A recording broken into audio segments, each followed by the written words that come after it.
afternoon and welcome to WeFM's 3 p.m. news. I am your presenter, Rajiv Providence.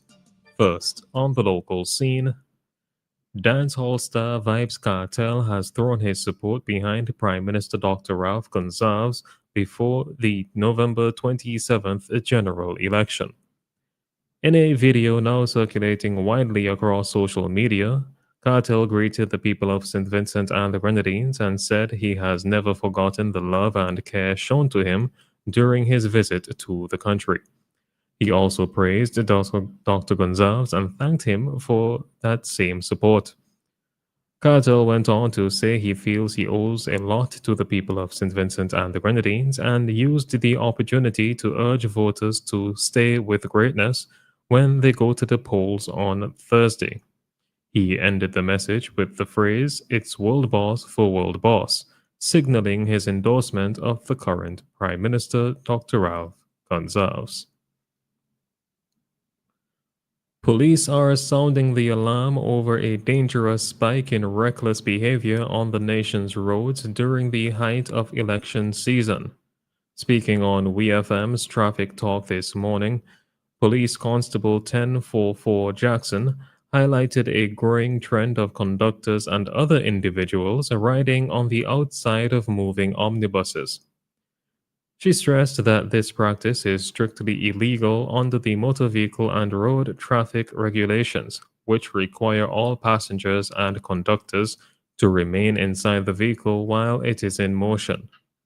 PC Jackson warned that anyone hanging from doors, standing on steps, or holding onto the exterior of a bus is putting their life at serious risk and could easily cause a collision. Operators who allow it and conductors who take part will be held accountable as the traffic department ramps up enforcement. Constable Jackson urged all drivers, conductors, and road users to immediately stop the unsafe practice, reminding the public that protecting lives on the road is a responsibility, not a choice.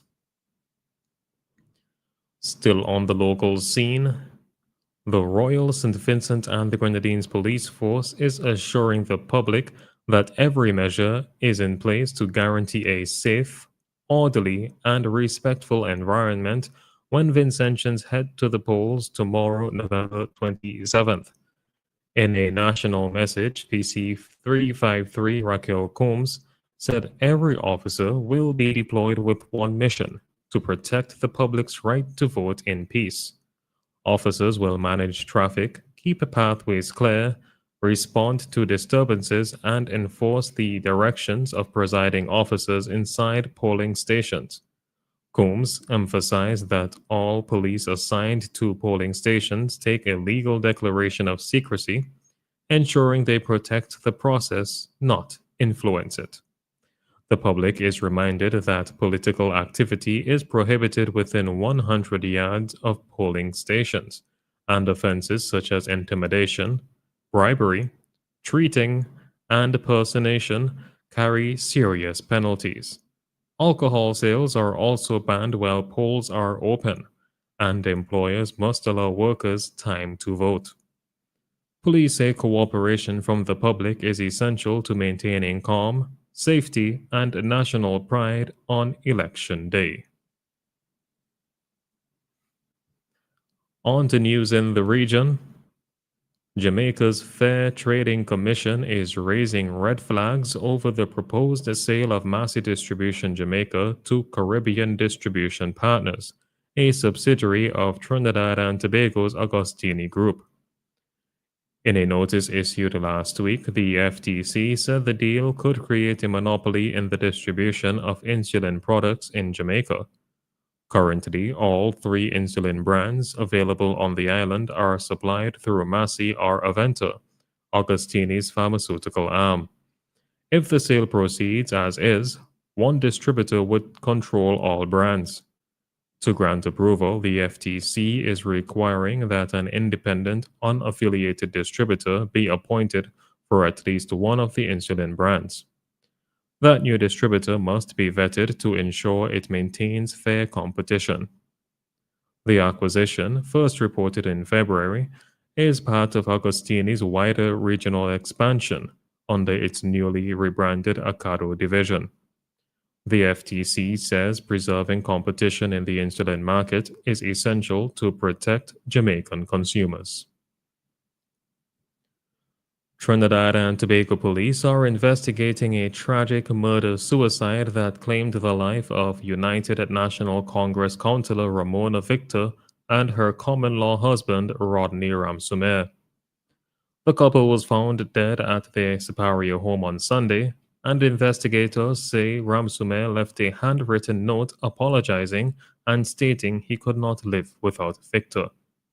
Autopsy results revealed the 36-year-old councillor died from blunt force trauma to the head and neck, while Ramsumer, 45, died from poisoning. Victor's father made the heartbreaking discovery after visiting the house and finding the couple unresponsive. Relatives say the two had a long and troubled relationship, though they never reported issues to the police. Community members and colleagues have expressed shock, remembering Victor as a dedicated representative who fought tirelessly for her purchases. The investigation is ongoing. Finally, on the international scene, a major tragedy is unfolding in Hong Kong where a massive fire has engulfed multiple high-rise residential towers at the Wong Fuk Court housing complex in Tai Po. Authorities now confirm at least 36 people dead, with 29 hospitalized and 279 residents still unaccounted for. The blaze erupted Wednesday afternoon and quickly spread across 7 of the estate's 8 buildings, intensified by dry weather and winds. More than 880 firefighters have been battling the flames for hours, with some residents still trapped inside their apartments. Hong Kong's chief executive John Lee says every available resource is being deployed, and a task force has been launched to investigate the cause of the fire. The complex houses more than 4,600 people, many of them elderly. This is Hong Kong's deadliest fire in nearly 3 decades, and rescue efforts continue. This has been WeFM's 3 p.m. News. I have been your presenter, Rajiv Providence. Join us again at 5:30 for WeFM's Evening News, and we thank you for listening.